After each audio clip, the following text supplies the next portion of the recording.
그렇습니다. 우리 성도님들, 기도라는 것이 아무리 강조해도 우리는 지나치지 않습니다. 기도하니까 하나님께서 입술을 열어주십니다. 그래서 너무 피곤하고 너무 지치는데도 이렇게 탁 앉아 있으면 하나님께서 기도해라라고 이렇게 하시는 듯한 이렇게 마음이 들면서 기도가 쭉쭉 나오는 것을 제가 경험하면서, 이거 내가 하는 것이 아니구나. 하나님께서 기도하게끔 하시는구나. 왜냐하면 하나님께서 어떤 역사를 일으키실 때 반드시 말씀으로 하셨잖아요. 빛이 있으라 이렇게 말을 하셨거든요. 그러니까 기도로 끄집어내지 않으면 형성화가 되지 않는 것입니다. 그래서 하나님이 반드시 기도하게끔 만드시는구나를 제가 깨닫고 있고, 우리 사랑하는 성도님들께서 얼마나 또 이 기도의 능력을 체험하고 계신지 모릅니다. 네. 우리 2010년에 우리를 정말 깜짝 놀라게 만들었던 사건이 하나 있었는데 우리 성도님들 아마 기억 못 하실 것입니다. 2010년에 칠레에 광산이 한번 무너진 적이 있습니다. 산호세 구리 광산이 붕괴가 되어져서 33명의 광부들이 지하 700m 밑에 갱도에 갇힌 적이 있었습니다. 기억 안 나시죠? 사방이 빛 하나 들어올 수 없는 완벽한 어두움 가운데 체감 온도가 무려 35도에 달하고 정말 그들에게 남은 식량이 딱 이틀치였다고 합니다. 외부와 아무런 연락도 되지 않았습니다. 서서히 절망과 공포, 그리고 그 안에 갇히니까 사람들이 이기적으로 변하더라는 것이죠. 자기가 살기 위해서 엄청나게 악한 모습을 스스로 발견하게 되어지면서 사람들이 죽음의 공포에 사로잡히기 시작했다고 합니다. 사방을 둘러봐도 소망이 없는 거예요. 마치 오늘 우리의 인생같이 아무리 둘러봐도 우리가 지금 이 빛이 환하게 들어오는 건물 안에 있으나 우리의 심령이 마치 그런 어둠 속에 사로잡혀 있는 것처럼 이 갱도 안에 사방 어디에도 빛 한 줄기가 없는 그런 처참한 환경 가운데 갇힌 적이 있었습니다. 하지만 그들은요, 무너지지 않았습니다. 왜인 줄 아십니까? 그 중심에 바로 기도가 있었다고 그들이 고백하고 있습니다. 광부들이 갱도 한 구석에 자리를 잡았다고 합니다. 그래서 매일 정오마다 함께 손을 잡고 기도했다고 합니다. 손을 잡고 기도했대요. 그런 이 단순히 구조되기를 바라면서 기도한 것이 아니라 이 칠흑 같은 어둠과 두려움에 굴복하지 않도록 해주십시오. 절망하지 않도록 해주십시오. 그리고 이 이기적인 마음들이 솟아나는 이 가운데 사랑이 샘솟을 수 있도록 도와주십시오. 이렇게 기도했다고 합니다. 그 순간에 하나님께서 그들의 마음에 은혜를 부어주셨습니다. 기도를 통해서 이들이 평정심을 찾아가기 시작했다고 합니다. 사람들이 마음이 너그러워지고 하나님의 지혜가 넘쳐나는 사람들로 변화되기 시작했다고 합니다. 이들이 그 상황 가운데 규칙을 만들어가기 시작합니다. 규칙. 여러분, 이런 상황에서 규칙을 만드는 것은 쉽지 않습니다. 우리가 정신이 없는 상황에서 어떻게 규칙을 만들겠습니까? 그런데 이들이 매일 정오마다 기도하고 하나님 앞에 찬양하고 예배했더니 이들에게 지혜가 생겼는데요. 우리가 규율을 하나 만들자. 우리가 언제 나갈지 모르니까 여기서 불규칙하게 살지 말고 규칙을 만들자. 이런 지혜가 생겨났다고 합니다. 그들이 하루에 참치는 2숟가락씩 먹자. 그리고 우유 반 컵만 마시자. 이게 됩니까? 지금 우리는 될 것 같지만 그 상황 가면 되겠습니까? 그러니까 이 엄격한 규율을 만들어서 스스로가 스스로를 규칙을 지키기 시작했다고 합니다. 여러분, 얼마나 이 어려운 상황 가운데 정신을 지키고 이 마음을 통제한다는 거, 이게 어떻게 가능할까요? 기도가 그것을 가능하게 했다라고 그들이 고백했습니다. 극심한 허기와 스트레스를 견뎌내는 이 실질적인 힘이 기도가 되었던 것이죠. 여러분, 이들이요 무려 69일 만에 33명 전원 다 무사 구조라는 기적을 만들어내었습니다. 구조된 후에 한 광부가 이렇게 고백했다고 합니다. 그 어두운 땅 속에서 우리가 33명이 아니라 우리가 34명이 있었습니다. 이렇게 얘기를 했다고 합니다. 그 한 분은 누구실까요? 하나님이 나와 함께 하셨습니다. 이렇게 고백을 했다고 합니다. 그렇습니다. 기도는 신이 인간에게 준 가장 귀한 선물이다라는 말이 있습니다. 기도는 인간의 마음을 변화시키기 때문입니다. 인간의 마음을 변화시키면요, 환경도 변화가 되어집니다. 인간의 마음을 근본적으로 변화시키는 힘이 기도에 있습니다. 기도를 통해 우리는 어둠에 빛이 비치는 것을 경험할 수도 있습니다.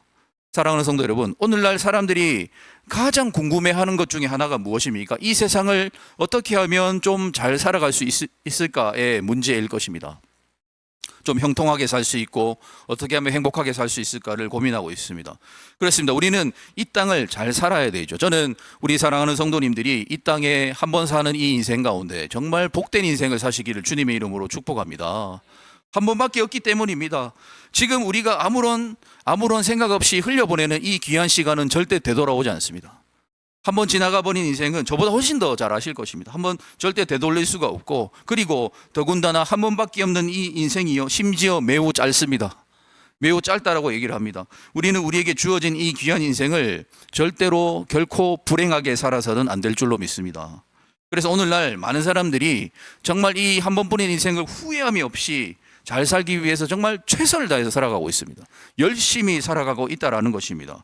그러나 이 땅은 어떻습니까? 우리 생각대로 되던가요? 우리 생각대로 우리 마음먹은 대로 우리 계획대로 되는 곳이 아니라는 것이죠. 이 땅은. 왜 그럴까요?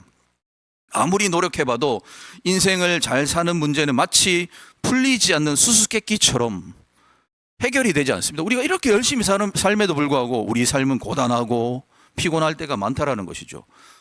사람들이 아무리 자신의 지혜를 짜내어서 이 땅을 살기 좋은 곳으로 막 만들어 봐도요, 마음처럼 되지 않습니다.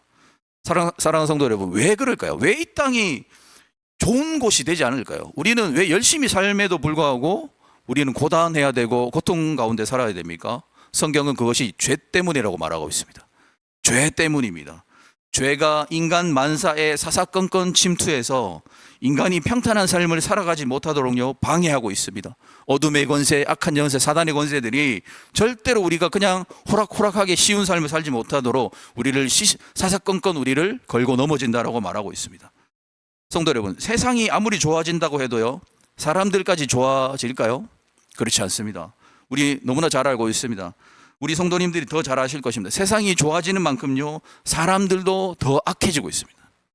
정말 우리 뉴스를 한번 보십시오. 정말 예전에 상상도 하지 못했던 일들이 비일비재하게 일어나고 있다는 것이죠.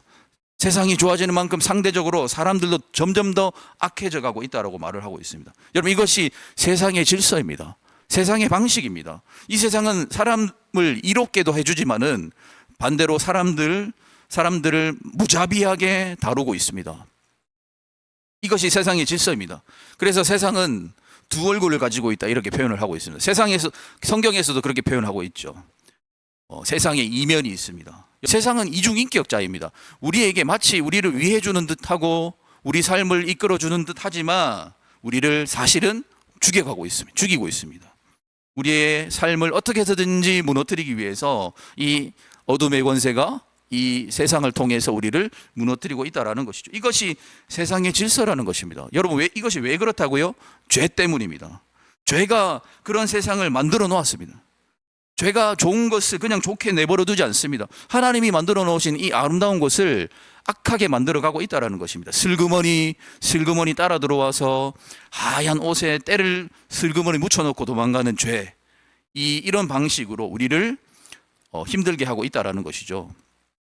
그렇습니다. 우리의 인생에도 뭔가 잘 되려고 하면 꼭 죄가 우리의 삶을 망치는 것을 경험합니다. 인간관계, 직장생활 다 마찬가지입니다. 죄 때문입니다. 우리가 예수님으로 행하지 아니하고 우리의 의지대로 움직일 때 죄는 여지없이 우리를 따라 들어와서 우리를 무너뜨립니다. 우리가 하나님을 의지하지 않고 내 힘을 의지하고 나의 삶은 무엇인가를 의지할 때 죄는 여지없이 우리를 무너뜨립니다. 그래서 예수님이 이 땅에 오신 것이죠. 그래서 예수님이 그리스도라 이렇게 고백하게 되어지는 것입니다. 우리의 힘만으로는 불가능하기 때문에 예수님께서 오신 것이지요. 그래서 오늘날 사람들은요, 이 세상을 정말 어떻게 하면 잘 살 수 있을까에 관심이 많습니다. 그러나 인간의 힘으로 해결하려고 하면 똑같은 실수를 우리는 매일매일 답습하는 것밖에는 되지 않을 것입니다. 그런데요, 오늘 본문에 감사하게도 성경이요, 우리에게 잘 살 수 있는 인생의 비결을 가르쳐주고 있다는 것이죠. 그렇습니다. 우리 사랑하는 성도 여러분, 우리가 한 번밖에 없고 심지어 짧기까지 한 우리의 인생을 잘 살아갈 수 있는 방법을 오늘 성경은 두 가지를 우리에게 소개해 주고 있습니다. 첫 번째는요, 하나님과 친하게 지내랍니다. 하나님과 친하게 지내랍니다. 두 번째는요, 이웃과 친하게 지내랍니다. 우리 유명한 말씀 있죠. 하나님 사랑, 이웃 사랑입니다. 오늘 성경이 우리에게 말씀하고 있는 이 삶을 지혜롭게 살아갈 수 있는 방법은 그 태도를 우리가 잘 기억하면은 우리 성도님들 이 땅에서 복된 삶을 살아갈 수 있다고 저는 믿어 의심치 않습니다.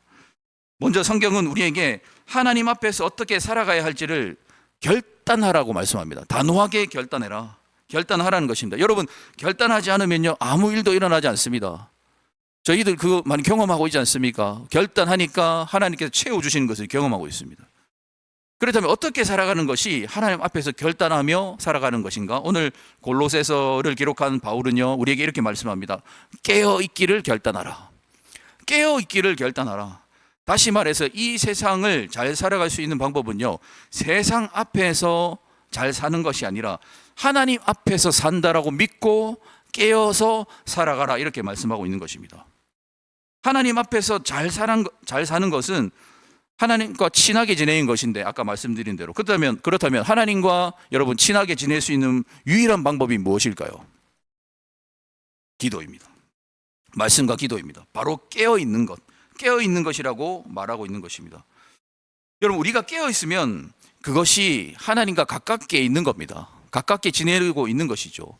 사실 이 깨어있다라는 말은 성경에 굉장히 자주 등장하는 말씀인데요, 그러나 바울이 깨어있다라는 문장을 사용할 때는 주로 이런 의미입니다. 눈에 보이지 않는 것을 보는 것처럼 살아갈 것. 그러니까 우리가 어떤 기도를 했을 때 그것이 아직 나에게 이루어지지 않았다 할지라도 믿음으로 이루어진 것처럼 살아갈 것. 그러니까 바울이 말하는 깨어있음의 본질입니다. 우리가 살아가는 현실 속에서 눈에 보이지 않는 하나님의 손길을 믿음의 눈으로 보는 것, 확신을 가지는 것. 사람들이 다 절망할 때 우리만큼은 절망하지 않고 된다, 할 수 있다라고 고백하는 것. 이것이 깨어있는 것입니다. 우리에게 일어나는 수많은 일들이 우연히 일어나는 것이 아니라 그 일을 하나님께서 이끌어가고 계신다라는, 하나님께서 주도하고 계심을, 우리의 인생을 주도하고 계심을 믿는 것, 하나님께서 참견하고 계신다라는 사실을 인정하면서 살아가는 것을 깨어있다라고 말합니다. 그리스도인들, 우리 믿는 사람에게는 우연이 없죠. 우연이 없습니다. 어떤 것도 우연히 일어나는 것이 없습니다. 전부 다 하나님께서 다 계획하시고 우리 머리털 하나까지도 셈바 되신다고 말하지 않습니까? 세신바 된다고 말하지 않습니까? 다 우연이 없다는 것입니다. 다 그렇게 믿고 계십니까? 모든 일들이 우연이 없다. 오늘 우리 사랑하는 우리 육여전도의 성도님들, 우리 갈렙교회 오신 이것도 하나님의 계획 안에 있다고 믿을 수 있는 것이죠. 그렇습니다. 우리가 살아가는 이 세상에서 하나님께서 눈동자와 같이 이 땅에 역사하고 계신다라는 사실을 믿어야 됩니다. 믿어야 됩니다. 이 믿을 수 있는 것은 우리가 깨어있을 때만 가능한 겁니다. 깨어있을 때만 가능한 거예요. 우리가 성경에서 잔다라고 표현하는데 잘 때는요, 부동자세입니다. 아무것도 할 수 없어요. 무슨 일이 일어나도 어떤 일이 일어나도 우리 모릅니다. 그러니까 그건 잔다라고 표현하지 않습니까? 깨어있으려면 어떤 일이 일어난 것을 알려면 깨어있어야 됩니다. 그렇다면 우리가 어떻게 해야 깨어있을 수 있는 것일까요? 깨어있을 수 있는 방법은 무엇입니까? 물론 깨어있는다는 것은요, 문자 그대로 해석하라는 말씀은 아닙니다. 잠도 자지 말고 하루 종일 눈만 뜨고 있어라, 이런 의미가 절대 아닙니다. 깨어있다는 것은 비유입니다. 비유인데, 즉 깨어서 눈에 보이지 않는 하나님의 일하심을 본다라는 의미가 되어집니다. 그렇다면 깨어있는 그 방법은 무엇입니까? 바울은 우리에게 깨어있을 수 있는 방법을 2절에 보여주고 있습니다. 뭡니까? 기도를 계속하고. 기도를 하는데 계속하래요. 멈추지 말랍니다. 그렇습니다. 기도를 하는데 계속 기도하랍니다. 우리가 이 세상을 살아가면서 나의 인생, 나의 환경에 하나님께서 간섭하시고 우리를 그냥 내버려 두지 않으시고 보호하시고 관찰하시고 인도하여 주시는데, 그것을 깨닫기 위해서는 기도를 계속하랍니다. 기도 안 하면 하나님의 이끄심을 못 봅니다. 그러면 절망하게 돼 있고 좌절하게 돼 있고 불평하게 되어져 있습니다. 이 말씀도 마찬가지입니다. 바울이 문자 그대로 이해하라고 주신 말씀이 아니라 우리에게 기도를 계속하라고 할 때 24시간 자지도 말고 쉬지도 말고 기도만 하라, 그런 의미가 아닙니다. 기도 시간을 확보하라, 이런 의미입니다. 정하라는 것입니다. 시간을 반드시 정해서 기도 시간을 정하고 그 정한 시간에는 반드시 기도하라, 이런 의미입니다. 반드시 기도하라. 하루에 한 번이라도 두 번이라도 시간을 정해서 그 시간만큼 내가 무슨 일이 있어도 지킨다라는 마음으로 살아라. 이것이 바로 바울이 말하는 기도를 계속하라의 의미입니다. 1세기 초대교회 성도님들 하루에 3번씩 기도하셨다는 거 우리 다 잘 아실 것입니다. 즉 바울이 기도했던 그 당시 교회의 분위기는 무조건 하루에 3번 기도하는 것입니다. 그러니까 그런 맥락에서 바울이 기도를 계속하라라고 이렇게 말씀을 하고 있는데, 이것은 하루에 3번 할 수만 있다면 하루에 3번을 정해진 시간을 빼먹지 말고 반드시 지켜라라는 의미가 되어지는 것입니다. 바울은요, 이 골로새서에서 또 말씀하고 또 다른 데살로니가 전서 서신에서도 쉬지 말고 기도하라라고 말씀한 적이 있습니다. 기억하시죠? 이때 쉬지 말고 기도하라는 말도 동일한 맥락입니다. 그러니까 바울은 기도 시간을 지키는 것을 말하고 있어요.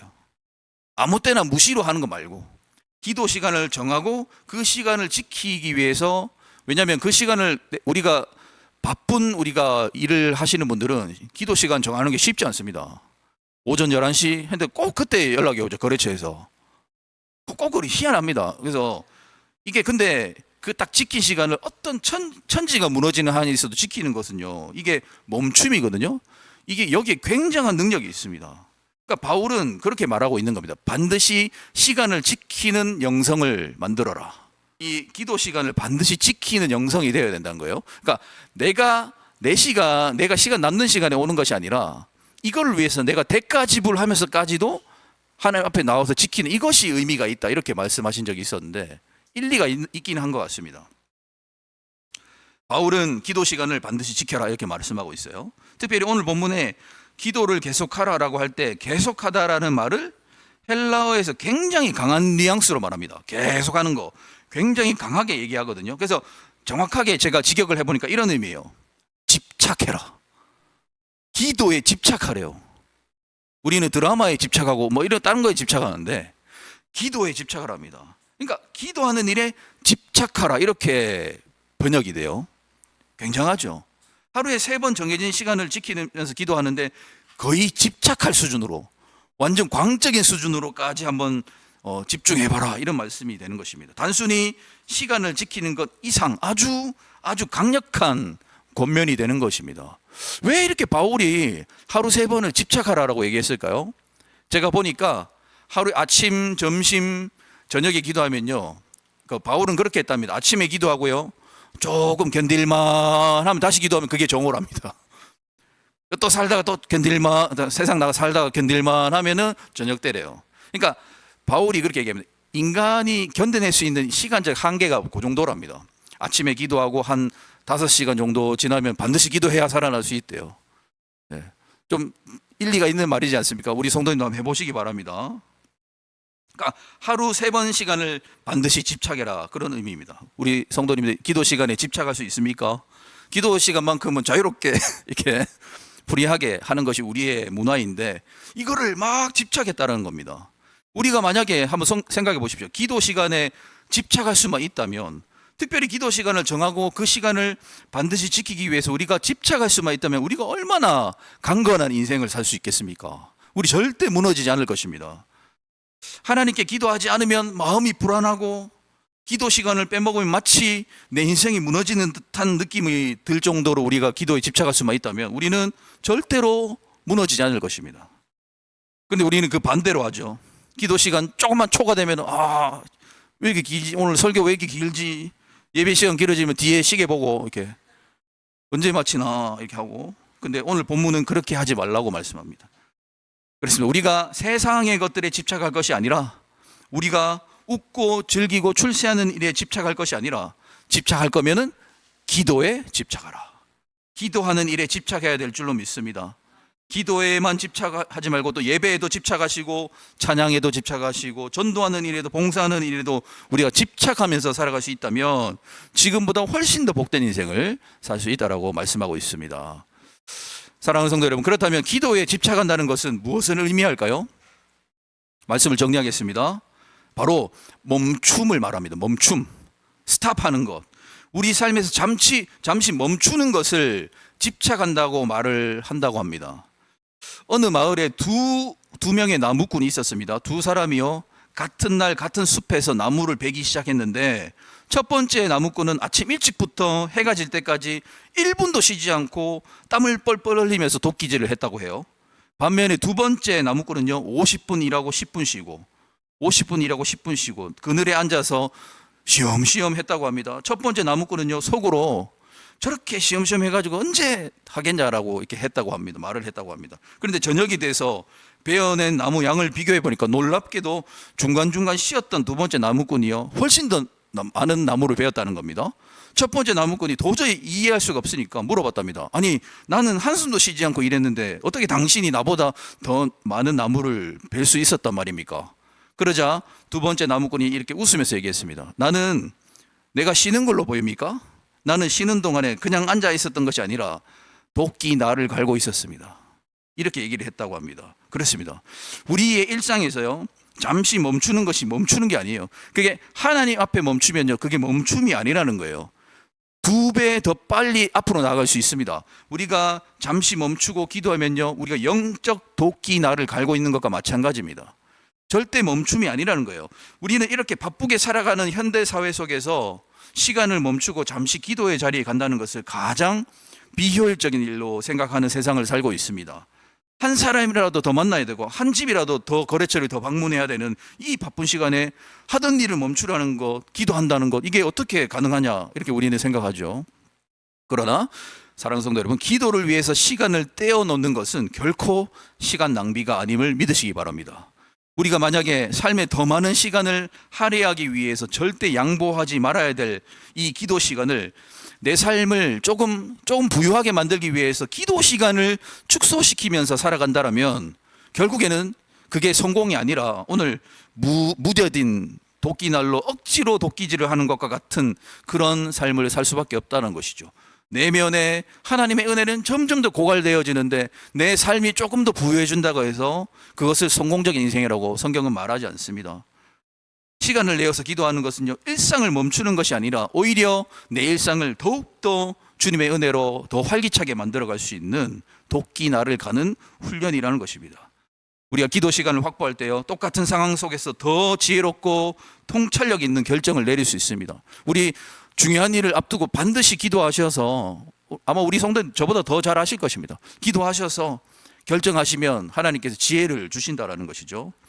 위대한 종교개혁자 마틴 루터가 이렇게 얘기했습니다. 나는 오늘 해야 될 일이 너무 많기 때문에 무조건 3번 기도한다 라고 얘기를 했다고 합니다. 사랑하는 성도 여러분, 기도해야 될 일들이 너무나 많고 우리가 우리 삶에 짐이 너무 많고 압박감이 심할수록 기도에 집중해야 되는 이유 유일합니다. 기도만이 우리를 살릴 수 있기 때문입니다. 사랑하는 성도 여러분, 기도에 집착하시기 바랍니다. 그럼 하나님께서 살려주십니다. 세상 만사를 주관하시는 하나님께 시간을 정해서 주님 앞에 나아가시기 바랍니다. 그 길 말고는 살 길이 없다라고 믿고 기도하시면 하나님이 우리는 알 수 없는 크고 놀라운 그 일들을 준비하고 그 일들을 통해서 우리를 붙잡아 주시고 형통하게 하실 것입니다. 이 말씀을 믿으시고 믿음으로 승리하시는 우리 사랑하는 모든 성도님들의 인생이 되시기를 주님의 이름으로 축복합니다.